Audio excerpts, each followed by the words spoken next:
Hi అండి, welcome to Radhika Madaparthi channel. ఇదిగోండి గార్డెన్లో గడ్డి మెలిచిందని చెప్పా కదా.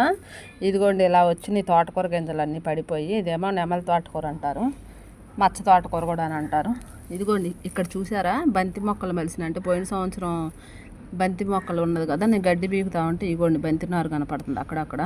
మళ్ళీ పీకితే పోతాయి అని చెప్పి ఆలోచించి ఆగిపోయానండి. ఇదిగోండి ఇక్కడ కనపడిందా, ఎంత చిన్నగా ఉన్నాయి చూడండి బంతి మొక్కలు. అసలు కనపడిన కూడా కనపడుతుంది. ఇవి చిన్న చిన్నగా ఉన్నాయి. ఇదిగోండి ఇక్కడ ఇంకో బంతి మొక్క. అట్లా ఈ గడ్డిలో ఉన్నాయండి బంతి మొక్కలు. నేను ఇప్పుడే చూస్తూ ఉంటే చాలా కనపడుతుంది. ఇదిగోండి ఇక్కడ కూడా ఉంది.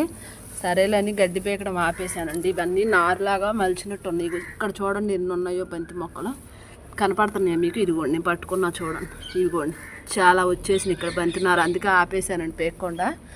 అంటే ఈ గడ్డి పెద్దదైపోయినా అంతలోకి ఇవి కూడా పెద్దవి అయిపోతాయి. సరే తర్వాత పీకుతాంలే అని చెప్పి ఇదిగోండి ఇదంతా బంతి నారు మలిచింది. నేను ఇప్పుడే చూశానండి, పీకేస్తే మొత్తం పోయేది.